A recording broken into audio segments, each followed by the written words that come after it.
A cold wind cuts through the empty street, carrying a feeling that something is very wrong. A mystery is waiting in the dark, one that will pull Hudson and Rex into one of the most puzzling cases of their entire career. It begins with a single cry for help, a sound that lasts only a second, but is strong enough to shake the whole city. And when Hudson and Rex arrive, they realize the truth is buried under silence, fear, and clues that refuse to make sense. The morning begins with a strange stillness in the old downtown district, the kind of quiet that usually comes after a long night of rain. But today, the silence feels heavier, as if the air itself is holding its breath. At the end of a narrow alley between two forgotten buildings, a man lies on the ground. His clothes are covered in dust, and his phone is still glowing beside him. The screen cracked like it fought back against whatever happened. A local shop owner spots the body while opening his store and freezes in shock. He can't tell if the man is unconscious, hurt, or worse, and fear stops him from getting any closer. Word spreads quickly, and soon the area is blocked off. People gather around from a distance, whispering about what could have happened. Some claim they heard the sound of running footsteps in the middle of the night. Others say they thought they heard an argument, voices rising and falling like to people trying to hide a secret. No one is sure, but everyone feels uneasy. This part of town might be old, but it is not known for scenes like this. Something has disturbed the usual rhythm, and it shows on every face watching from behind the yellow tape. The man on the ground is eventually confirmed as a research student who had recently moved into the city. He was known to work late nights, often carrying books and notes with him, chasing ideas that most people would not fully understand. But today, his notebook lies torn beside him, pages scattered across the alley like pieces of a puzzle no one has solved yet. Some of the pages have neat writing, while others look like they were ripped out in a hurry. Whatever he was working on, it was important enough to bring him out here at an unusual hour. The first officers who arrived tried to map out what they see. There are no clear footprints, only faint marks on the wet concrete that look smudged, as if someone tried to hide their tracks. A broken metal pipe lies nearby, but no one can confirm if it was used as a weapon or just another piece of forgotten trash from the alley. The officers exchange confused looks because the scene does not match any common situation. It is not a simple robbery, nothing is stolen. It is not a random fight, there are no signs of struggle that fit. Everything seems misplaced, and the lack of answers creates an uncomfortable tension, just as the team starts documenting evidence. A sudden realization hits the lead officer. They will need someone who can read more than clues. They will need someone who can read the truth hidden beneath the surface. And that is when the call is made. A voice on the radio confirms the words that bring both relief and urgency. Hudson and Rex are on their way. Rex, with his unmatched senses, and Hudson, with his steady way of seeing what others overlook, are the pair known for turning confusion into clarity. The officers step back and clear the way.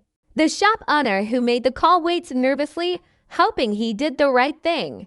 The city waits too, because whenever Hudson and Rex take on a case, it means something serious is happening, something that needs the sharpest eyes and the strongest instincts. And as the minutes pass, the mystery only grows deeper. What was the young man doing here at night? Why were his notes torn apart? Why were there no signs of a struggle loud enough for anyone to hear? The alley holds the answers, but they are silent for now, waiting for Hudson and Rex to uncover the truth. Hudson arrives with a calm but focused energy, the kind that instantly changes the atmosphere. He takes one slow look around the alley before even approaching the body, letting his mind absorb the tiny details that others walked past without noticing. Rex moves beside him, alert, his nose tracing invisible paths through the air. The officers step back respectfully, because everyone knows that once this pair enters a case, every second matters. Hudson kneels near the victim, noticing the unnatural way the man's hand is stretched toward the broken phone. It is not a random position, it looks like he was reaching for something or trying to send a final message. That single detail sparks a thought in Hudson's mind, a quiet whisper made of suspicion. Rex gives a soft growl as his nose freezes, at a specific spot near the wall. Hudson follows him and finds a tiny smear on the bricks, a faint mark, almost invisible unless you know where to look. It is not blood, not dirt, something else, something that does not belong in a damp alley. Hudson touches it lightly and confirms it is a type of powdery residue. Now the mystery deepens. The student wasn't just attacked. Something was being done here, something that required materials the everyday person wouldn't carry. Hudson carefully collects a sample while Rex continues sniffing the torn notebook pages scattered on the ground. The notebook is the next piece of the puzzle. Hudson lifts one page that survived the tearing. It contains a set of diagrams, circles connected by lines, and short phrases written in a hurry. It looks less like research and more like a coded layout. Another page shows calculations mixed with half-finished sentences, as if the victim was writing while running or hiding. Hudson frowns. These are not the notes of someone casually studying. These are the notes of someone who discovered something risky.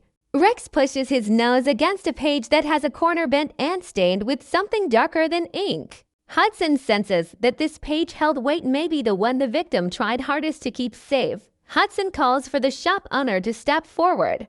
The man is nervous, hands shaking slightly, eyes flicking between Hudson and the alley floor as if afraid of what he might remember. Hudson speaks in his steady tone, asking simple questions.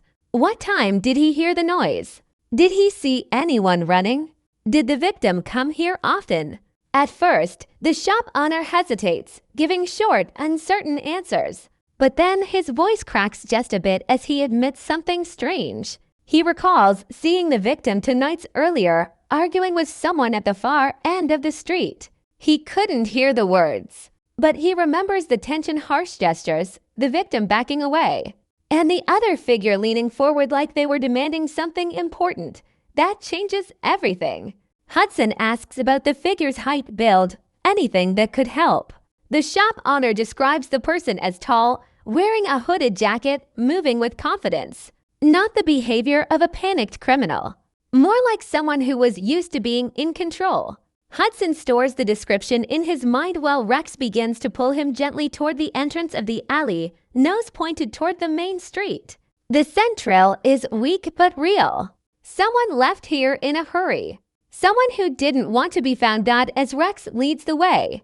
Hudson notices new marks along the pavement, quick footsteps, sharp but uneven, suggesting someone was running while looking over their shoulder. For a moment, Hudson imagines the scene as it must have been hours earlier, the victim clutching his notebook, trying desperately to escape.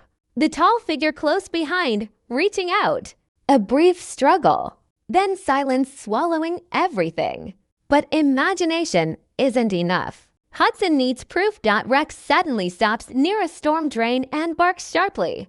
Hudson checks the metal grate and sees something glinting in the shadows. He reaches carefully and pulls out a small metal clip, the kind used to hold stacks of documents tightly together. But this one is bent out of shape, as if yanked off in a panic. This confirms Hudson's suspicion. The attacker wanted something from the notebook, something worth fighting for. Hudson pockets the clip and rises slowly, his expression shifting from confusion to determination.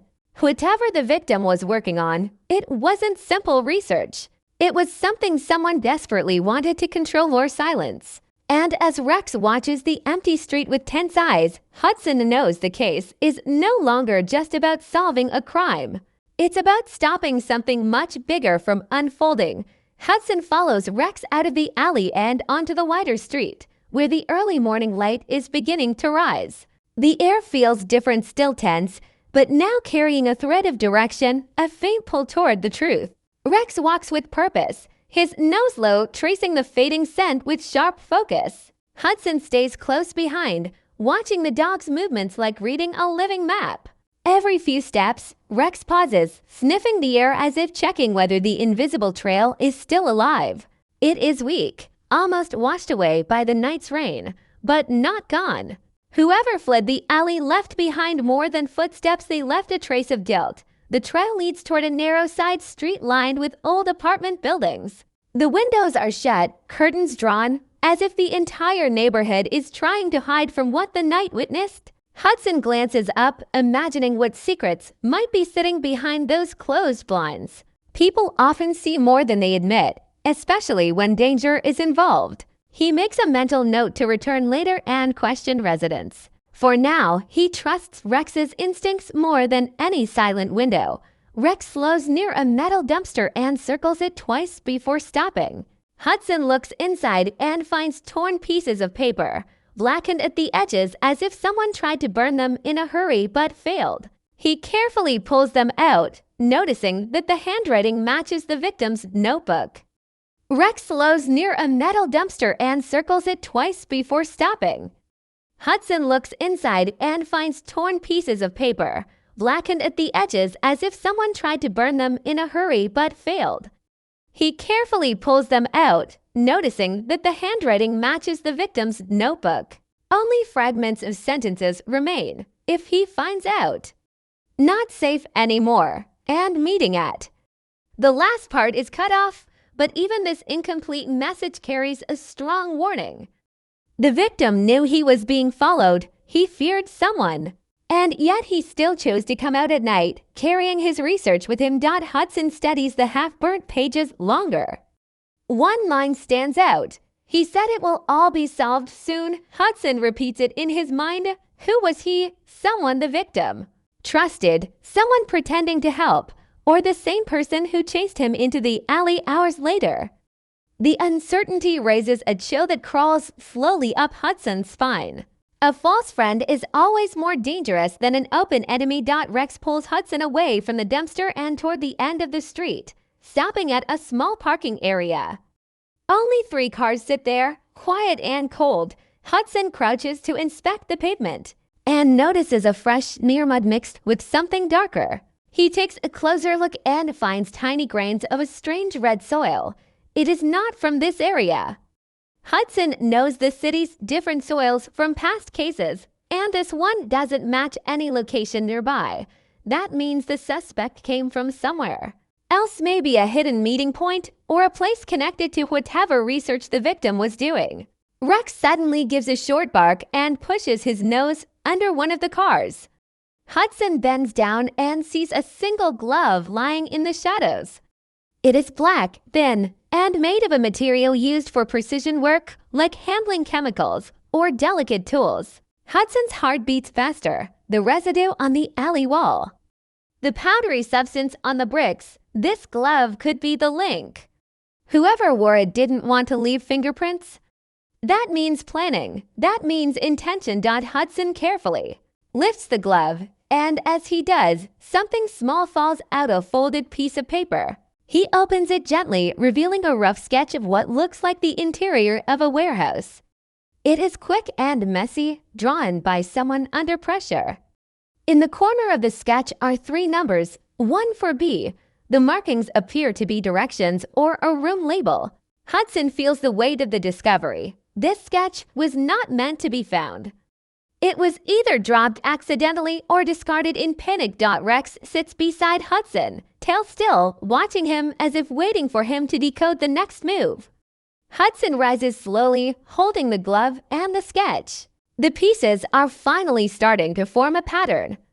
The victim wasn't only attacked, he was chased because he held information that pointed towards someplace dangerous. A warehouse, a number, a secret the attacker didn't want reaching anyone else. Hudson's jaw tightens with determination. He takes out his phone and calls for a background check on all warehouses in the city with a 1 for B section. There might be several, but he doesn't worry. He has Rex, and once they reach the right one, Rex will know instantly.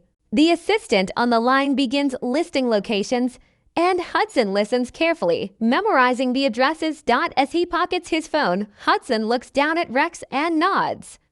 Rex responds with a quiet, confident sound, the kind he only makes when he senses they are closing in on the truth.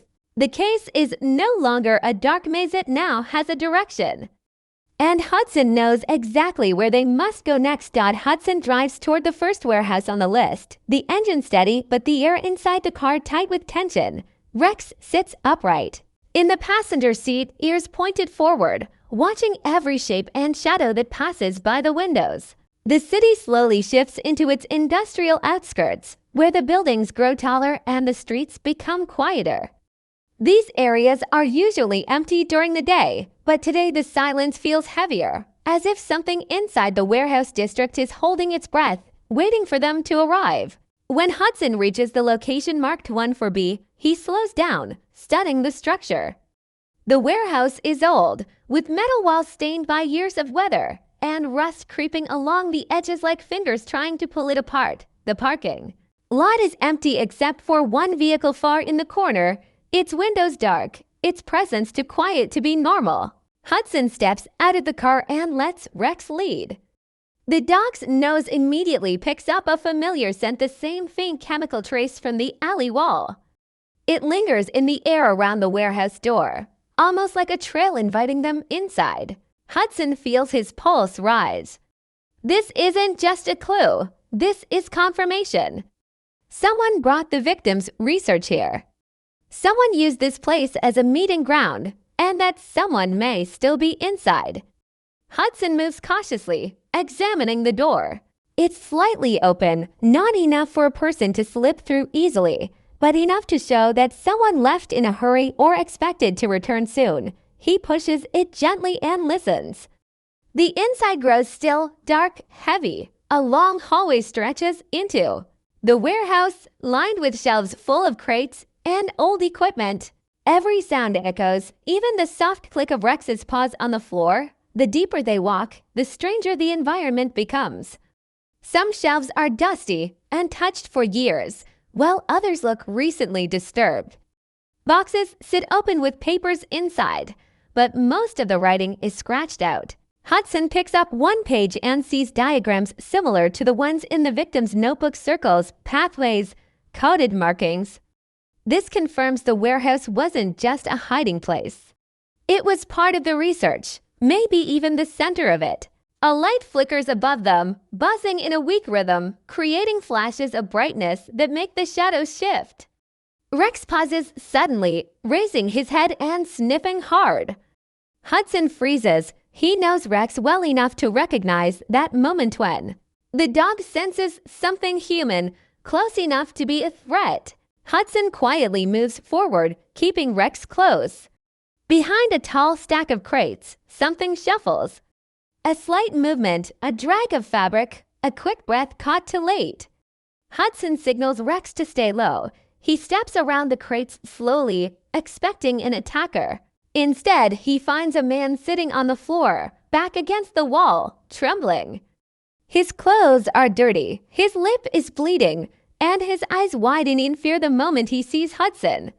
He holds up his hands as if surrendering. Hudson asks who he is, and the man's voice cracks as he explains he is another student who worked with the victim. He had come here last night to check on a message the victim sent him, but someone attacked him before he could leave. He has been hiding since, too afraid to escape.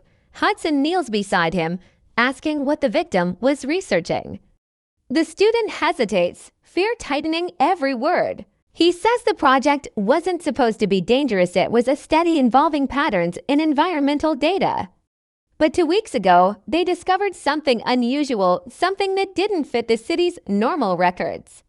The data pointed toward hidden activity in certain abandoned areas. At first, they thought it was a system error. Then they realized it wasn't. Someone was using those areas for secret work, and their research accidentally exposed it.